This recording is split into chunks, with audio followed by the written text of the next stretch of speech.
नमस्कार, आप देख रहे हैं बिग फाइट लाइव। आपके साथ मैं हूं Shweta Mishra Awasthi. Front foot plan और फिर चुनावी चक्रव्यूह, कौन सबसे पहले बाजी मारेगा और कौन चक्रव्यूह में फंसाएगा ये तो समय बताएगा। लेकिन चुनावी साल में यात्राओं का क्रेज आपको जरूर देखने को मिलता है। सियासत में यात्राओं का अहम योगदान रहता है। वसुंधरा राजे ने 2003 में पहली परिवर्तन यात्रा निकाली थी और प्रचंड बहुमत के साथ सत्ता में बीजेपी ने वापसी की थी। एक बार फिर बीजेपी राजस्थान में परिवर्तन यात्रा निकाल रही है और इस बार चारों दिशाओं से 4 यात्राएं निकाली जा रही है और कई नेताओं के हाथों में कमान है। यानी बीजेपी ने राजस्थान में सत्ता परिवर्तन का संकल्प ले लिया है। अब जनता परिवर्तन का संकल्प लेती है या नहीं, इसका तो वोटिंग के बाद ही खुलासा होगा। लेकिन परिवर्तन यात्रा ने राजस्थान में चुनावी माहौल बना दिया है। शब्द बार वार पलटवार, जनता को रिझाने की कोशिश, येन केन प्रकारेण जनता को अपने पक्ष में लाना है और सत्ता के सिंहासन तक पहुंचने की कोशिश है। कांग्रेस भी बीजेपी की यात्राओं पर पलटवार कर रही है। अब सवाल यही है कि बीजेपी के चक्रव्यूह का तोड़ क्या है और परिवर्तन संकल्प यात्रा का चक्रव्यूह कितना मजबूत है। आज चर्चा इसी मुद्दे पर।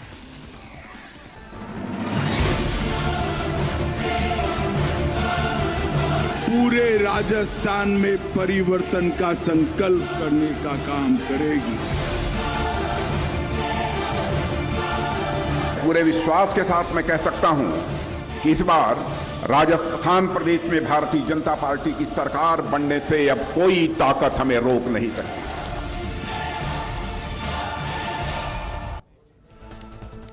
और चलिए, बेहद खास मुद्दा और उस पर चर्चा के लिए खास मेहमान हमारे साथ जुड़ चुके हैं। सबसे पहले उनसे रूबरू करा दे आपको। हमारे साथ पीसीसी महासचिव आरसी चौधरी जी हैं, डॉक्टर अपूर्वा सिंह जी हैं, प्रवक्ता बीजेपी से, वहीं साथ ही मिथिलेश जानी जी भी चर्चा में शामिल हुए हैं, राजनीतिक विश्लेषक हैं। बहुत स्वागत है आप सभी का बिग फाइट लाइव में। अपूर्वा जी, आपसे ही शुरुआत करते हैं। परिवर्तन यात्रा जब 2003 में निकली और उसके बाद परिवर्तन भी हुआ, सत्ता में बीजेपी की वापसी हुई और इसके प्रचंड बहुमत से जीत भी मिली थी। लेकिन इस बार परिवर्तन यात्रा को चारों दिशाओं से शुरू किया गया है कि क्या कोई भी तोड़ कांग्रेस के लिए नहीं छोड़ना चाहती है बीजेपी, या चारों दिशाओं की तरफ से कि हर एक विधानसभा में पूरा वक्त दिया जा सके, और कितनी उम्मीद है कामयाबी की? क्योंकि परिवर्तन की बात आप लोग कर रहे हैं, लेकिन कांग्रेस कहती है कि जिस तरह से काम किया गया, जिस तरह से योजनाएं लाई गई हैं, जनता परिवर्तन के मूड में नहीं बल्कि कांग्रेस की वापसी के मूड में है। देखिए, सबसे पहली बात तो ये है कि राजस्थान की आवाम ने, जनता ने अपने मन में ये धारणा बना ली है कि कांग्रेस का जो शासन है वो सुशासन नहीं, कुशासन है। राजस्थान की जनता ये अच्छे से जान चुकी है कि इन्होंने पिछले 56 या 57 महीनों के अंदर जनता को केवल झांसीबाजी की दुकान चलाई, और आज जब ये सत्ता से जाने वाले हैं, या यूं कहें कि सरकार समाप्ति का समय आ रहा है, तब ये अनेकों योजनाएं लेकर के आ रहे हैं। 57 महीनों से राजस्थान के अंदर जो क्राइम रेट इंक्रीज हुई है, 10 लाख से ज़्यादा मुकदमे, 31,000 से ज़्यादा जो है वो रेप केसेस, 14,000 माइनर बच्चियों के साथ में रेप केसेस। आज अगर आप पूरे हिंदुस्तान में अगर कहीं डोमेस्टिक इलेक्ट्रिसिटी की बात करते हैं तो Rajasthan is the number 1 state जहां पे बिजली की यूनिट सबसे महंगी है। मंडी टैक्स राजस्थान में सबसे ज़्यादा है। डीजल और पेट्रोल की अगर हम बात करें रेट्स की, तो Rajasthan is the only state जहां पे सबसे ज़्यादा रेट है।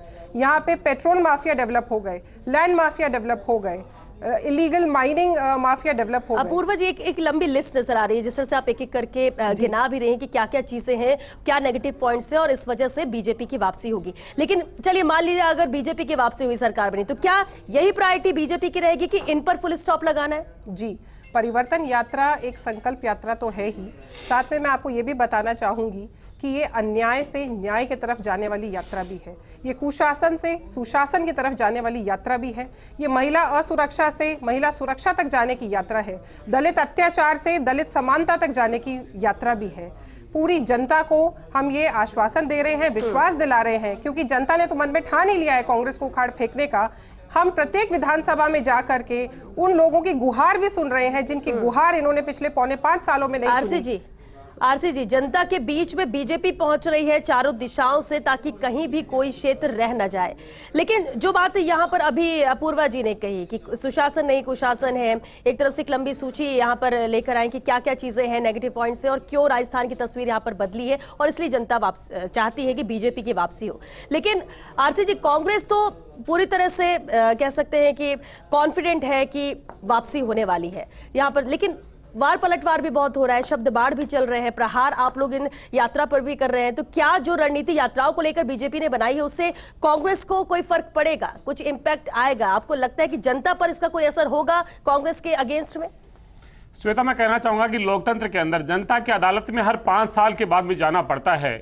पूरा देश और दुनिया जिस वैश्विक महामारी के दौर से गुजर रही थी, राजस्थान भी उससे अछूता नहीं था। जब लोगों को जरूरत थी दवाई की, जब लोगों को जरूरत थी ऑक्सीजन की, जब लोगों को जरूरत थी सहारे की, जब लंपी जैसी बीमारी थी जिसके अंदर आराध्य हमारी जो गाय है, पशु हैं, वो किस प्रकार से जा रहे थे। 4.5 साल तक भारतीय जनता पार्टी जनता की अदालत से नदारद रहने वाली। जब लोकतंत्र का बिगुल बजा और चुनाव का जब बिगुल बजा, तब भारतीय जनता पार्टी को मजबूरी बस जनता की अदालत में जाना पड़ा और वो कह रहे हैं परिवर्तन कीजिए। परिवर्तन किस लिए? भारतीय जनता पार्टी को सत्ता में लाने के लिए। जबकि भारतीय जनता पार्टी के नेताओं को परिवर्तन करना चाहिए, अहंकार से विनम्रता को धारण करना चाहिए, मन की बात से जन की बात सुननी चाहिए, उन्हें अधिनायकवाद से स्वतंत्रतावाद की तरफ बढ़ना चाहिए, उन्हें सत्तावाद से स्वतंत्र लोकतंत्र की तरफ बढ़ना चाहिए, असहमति की आवाज को लोकतंत्र में स्थान देना चाहिए। लेकिन भारतीय जनता पार्टी खुद में परिवर्तन करने की बजाय जनता से कहती है कि हमें सत्ता की कुर्सी दो, सत्ता के लिए परिवर्तन करो। लेकिन राजस्थान की 8 करोड़ जनता तो मानस बना चुकी है कि राजस्थान के अंदर परिवर्तन होगा, रिवाज बदलने का। राजस्थान में परिवर्तन होगा, क्राइम रोकना है तो बीजेपी की सरकार लाओ। बीजेपी तो कह रही कि क्राइम रोकना है तो बीजेपी की सरकार लाओ। जिस तरह से क्राइम ग्राफ बढ़ रहा है, अब इसका क्या? श्वेता, EFS इंडिया का प्लेटफॉर्म है। आपके जो दर्शक हैं उनके बीच में भारतीय जनता पार्टी का ये कोई मंच नहीं है।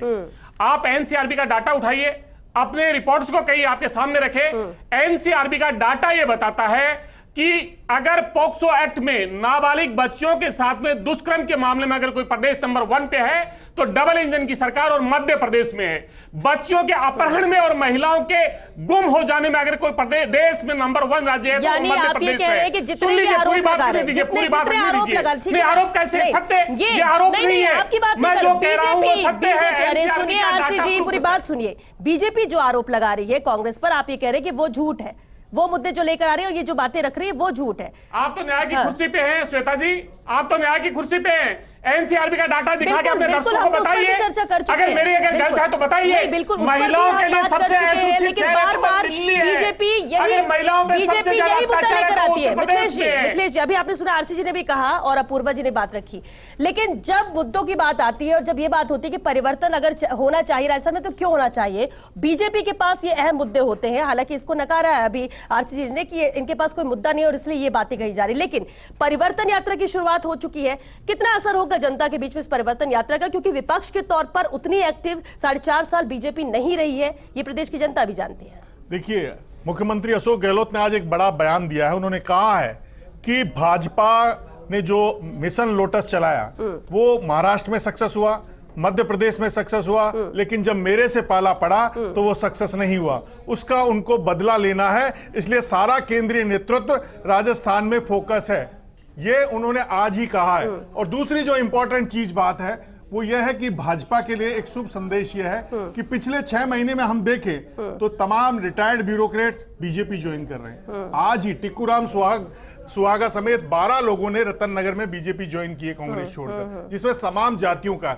ये थोड़े पॉजिटिव साइन नजर आ रहे हैं, लेकिन कहीं न कहीं जो मुख्यमंत्री अशोक गहलोत ने आज कहा है कि केरल में मैं जब गया तो वहां की जनता ने कहा कि सरकार रिपीट हो सकती है, आपने कोरोना में बहुत अच्छा मैनेजमेंट किया, वो उनका कॉन्फिडेंस है। वो कह रहे हैं कि वसुंधरा राजे जी ने अपने कार्यकाल में रिफाइनरी को रोका, जिससे 38,000 करोड़ का प्रोजेक्ट आज 52,000 करोड़ रुपए का हो गया। उन्होंने कहा केदारनाथ की त्रासदी में जिन अनाथ बच्चे हुए उनको जॉब देने का काम रोका वसुंधरा जी ने, लेकिन मैं उनकी किसी योजना को नहीं रोकता हूं। ये उन्होंने कहा कि सरकार किसी की भी आए लेकिन अच्छी योजनाएं नहीं रुकनी चाहिए। लेकिन जो सबसे अहम बात है कि बीजेपी का कोर सब्जेक्ट उनको मिल गया है। एक तो सनातन धर्म वाला, जिस पर मल्लिकार्जुन खड़गे साहब कल आ रहे हैं, उनके बेटे का भी बयान है और स्टालिन के बेटे का भी बयान है। और दूसरा जो आदर्श नगर विधानसभा क्षेत्र में वो जो कांग्रेस की पर्यवेक्षक आराधना मिश्रा, उन्होंने जो बयान दिया है, उसके बाद तमाम बीजेपी के नेता कह रहे हैं कि नफरत की दुकान से हिंसा बेचने आए हैं, जबकि राहुल गांधी नफरत की दुकान, मोहब्बत की दुकान खोलने आ रहे हैं। तो ये एक पॉइंट उनको मिल गया जो उनका हार्ड कोर सब्जेक्ट है बीजेपी का, उसको वो हवा दे रहे हैं। यानी बीजेपी दो चीजों पर कांग्रेस को घेरती हुई नजर आ रही है परिवर्तन यात्रा में। और परिवर्तन यात्रा में एक दूसरी इंपॉर्टेंट चीज है कि एक चेहरा हुआ करता था वसुंधरा राजे, वो इस बार एक जगह है, लेकिन जो छोटे नेता हैं उसके बावजूद भी आज सागवाड़ा और बांसवाड़ा में एंट्री हुई है, वहां भीड़ अच्छी है, तो ये एक बीजेपी के लिए पॉजिटिव साइन है। लेकिन अब कांग्रेस उसका जवाब कल से देने के लिए इनके राष्ट्रीय अध्यक्ष आएंगे। इसके अलावा तीसरा फ्रंट है, वो भी अपना अब ताकत दिखाने वाला है, क्योंकि 8 तारीख से जो आरएलपी सुप्रीमो हनुमान बेनीवाल जो छात्र संघ चुनाव को रोक को लेकर अपने आंदोलन शुरू करने चाह रहे हैं, तमाम विश्वविद्यालयों में जवानों के मुद्दे को लेकर जयपुर में 14 तारीख को बड़ी रैली करने जा रहे हैं। यानी कुल मिलाकर आने वाला जो अब सितंबर है, जो श्राद्ध पक्ष शुरू होंगे, उससे पहले पितरों को खुश करने के लिए जिस तरीके से व्यक्ति तर्पण करते हैं, वैसे ही राजनेता अपने मतदाता को खुश करने के लिए क्या क्या तर्पण करते हैं, क्या क्या घोषणाएं करते हैं, ये समाज से नहीं होगी, ये भी नजर आता है। भले ही कॉन्फिडेंस सब अपने अपने लिए हो कि हम वापसी कर रहे हैं या हमारी सरकार रिपीट हो रही है। अमित शर्मा जी भी हमारे साथ है, आप नेता है, स्वागत है अमित जी। बीजेपी निकाल रही परिवर्तन यात्रा, जनता के बीच में पहुंच रही है मुद्दों को लेकर। कांग्रेस कह रही है कि योजनाएं थी, काम ऐसा किया, एंटी इनकम्बेंसी नहीं थी, जनता खुश है कांग्रेस से, एक बार फिर वापस रिपीट होगी सरकार, क्योंकि उन योजनाओं को आगे भी जनता चाहती है कि लगातार चलती रहे। लेकिन अमित जी, आम आदमी पार्टी का स्टैंड क्या? आम आदमी पार्टी क्या कर रही है, कहां नजर आ रही है? क्योंकि आप लोग तो कह रहे हैं कि हम सभी सीटों में चुनाव लड़ेंगे, जनता बदलाव चाहती है, बीजेपी कांग्रेस दोनों से, लेकिन आम आदमी पार्टी भी तो उतनी एक्टिव राजस्थान में नजर नहीं आ रही है। क्यों जनता साथ आएगी? और क्या इन परिवर्तन यात्रा जो बीजेपी निकाल रही है उससे भी कोई फर्क नहीं पड़ता है आम आदमी को? दोनों चीज़ों पे जवाब देना चाहूँगा मैं। सर्वप्रथम तो बताना चाहूँगा, जैसे कहा कि आम आदमी पार्टी एक्टिव है या नहीं है। कल आपने देखा कि दिल्ली के सीएम और पंजाब के सीएम भगवंत मान जी और अरविंद केजरीवाल जी दोनों की यहाँ पर हमारी एक टाउन हॉल प्रोग्राम हुआ और हम लोगों ने गारंटी योजनाएं जो है हमारी लॉन्च करी। उसके अंदर हम लोगों ने बताया कि हम लोग किस तरह से दिल्ली में परिवर्तन जो किया है, पंजाब में जो परिवर्तन किया है, जिसको असल में परिवर्तन कहा जाता है, जिस परिवर्तन की ज़रूरत आम जन को है, आम जनता को है, वो परिवर्तन कैसे आएगा, असल परिवर्तन के लिए हम लोगों ने बात करी।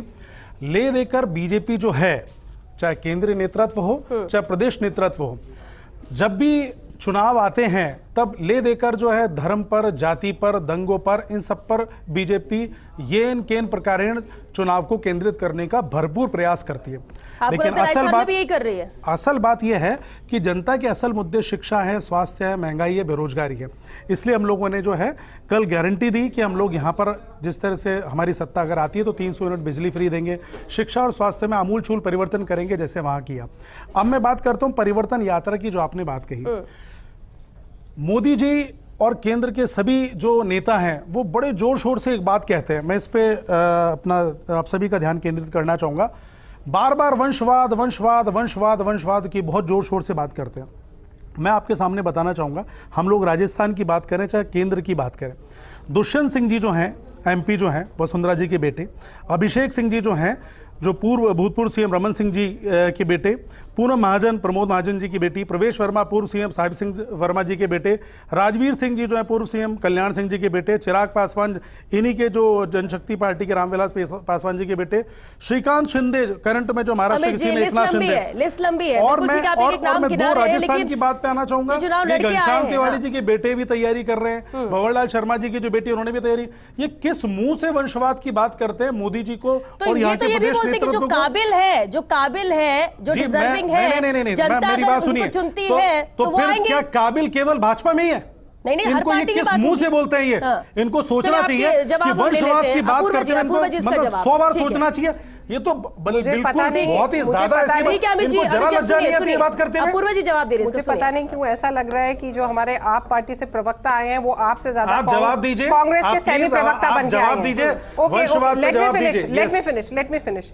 जहां तक वंशवाद की बात रही, आप देखिए भारतीय जनता पार्टी ने जिसको भी टिकट दिया है उनका एक लंबा समय पार्टी से एसोसिएशन रहा है, उन्होंने मेहनत की है, उन्होंने लोगों के बीच में जाकर उस विचारधारा से दिया जाएगा, किसको नहीं दिया जाएगा। नहीं तो आप क्या कहना चाहते हैं? मैं ये कहना चाहता हूं कि राहुल गांधी जी ने नहीं तो आप कि वंशवाद की नहीं, लेट मी आंसर, मुझे जवाब देने दीजिए। वंशवाद पे बात की जाए, वंशवाद की बात करें। जितने भी लोगों को हमने टिकट दिया है या वो लड़कर आए हैं, चुनकर आए हैं, वो प्रत्येक व्यक्ति की बहुत लंबे समय से पार्टी से एसोसिएशन रही है। पार्टी की विचारधारा मतलब नहीं है, आपके पास जवाब नहीं है। पार्टी की विचारधारा से मुझे बताइए दुष्यंत सिंह जी ने क्या किया?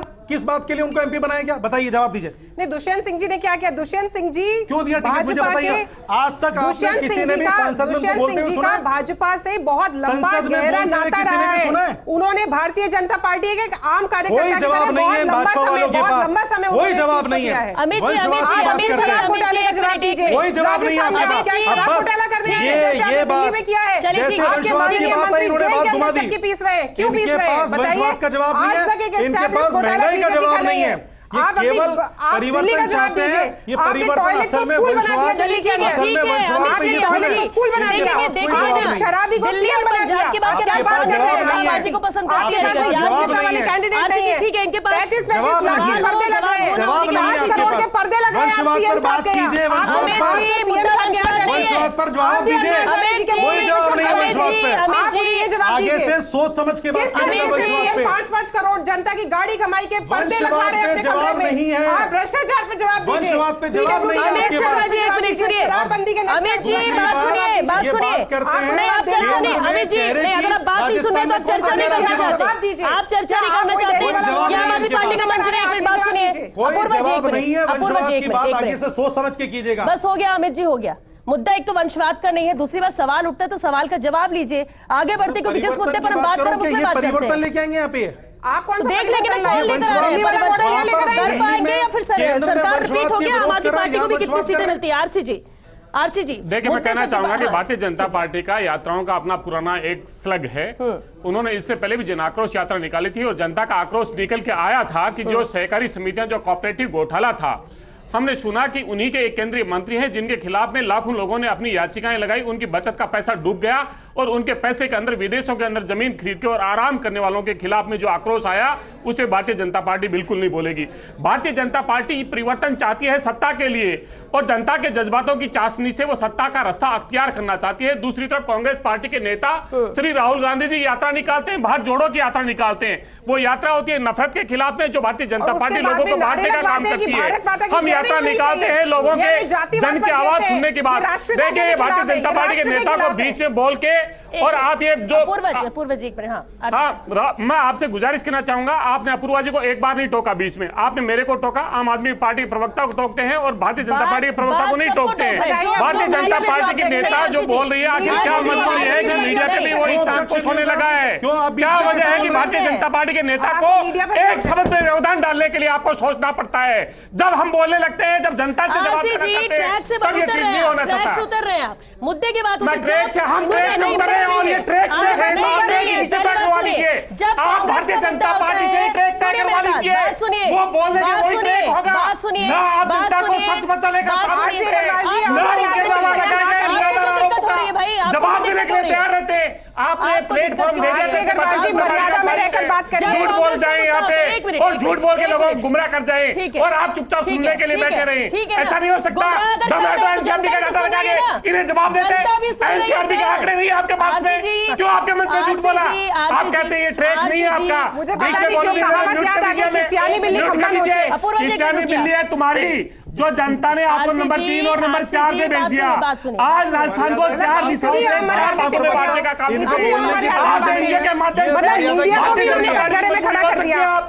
हमारी नहीं है।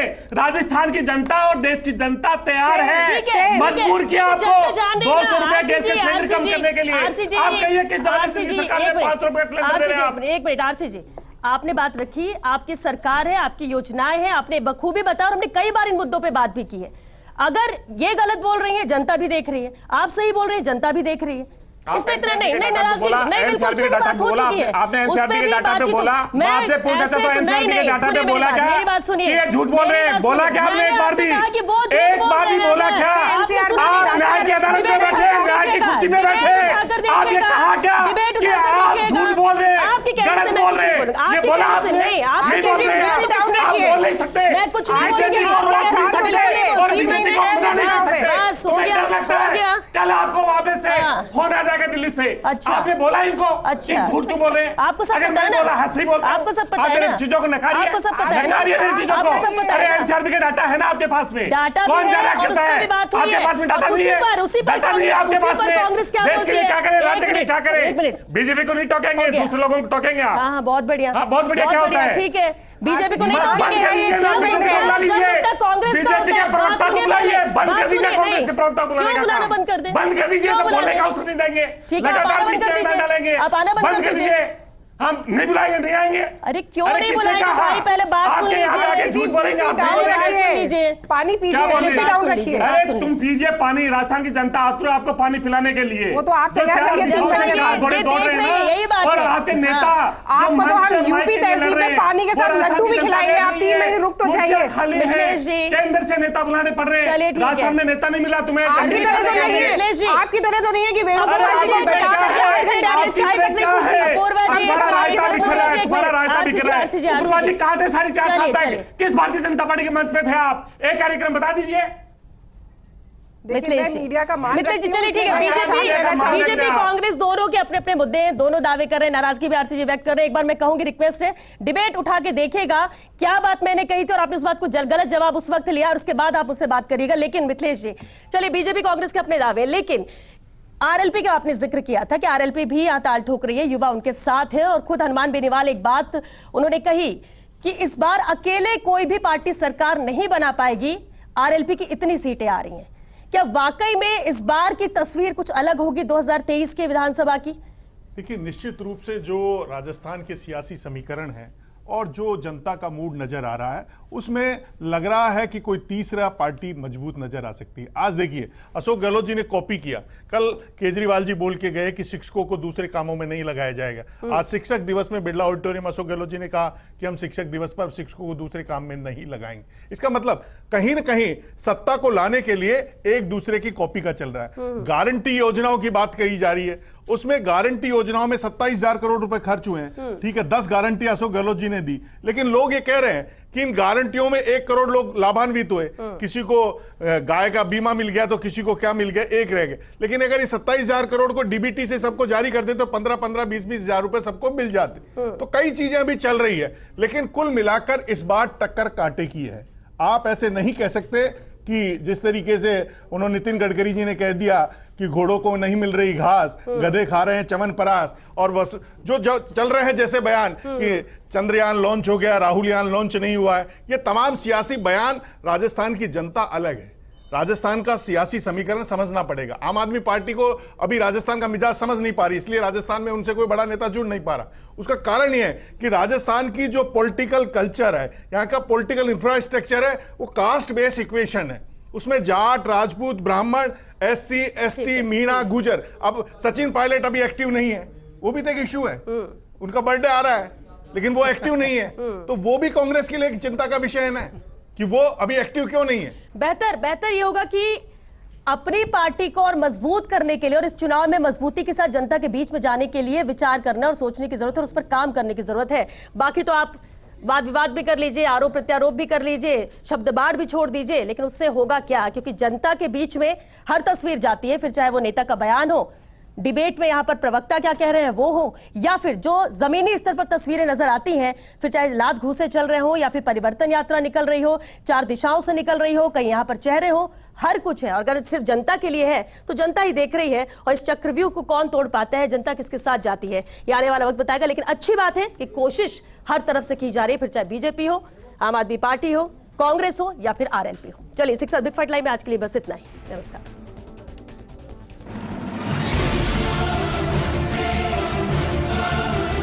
पूरे राजस्थान में परिवर्तन का संकल्प करने का काम करेगी। पूरे विश्वास के साथ मैं कह सकता हूं कि इस बार राजस्थान प्रदेश में भारतीय जनता पार्टी की सरकार बनने से अब कोई ताकत हमें रोक नहीं सकती।